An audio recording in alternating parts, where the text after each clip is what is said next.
People often wonder how I find the energy to wake up 5 a.m., pedal 4 kilometers or more, and come back with just a handful of photos, or sometimes nothing at all.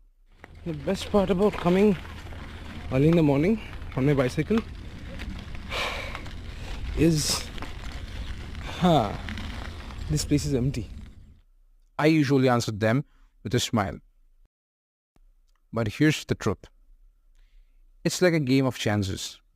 The odds are slim, but that's what makes it thrilling. When I don't get the shot, I can shrug it off as bad luck.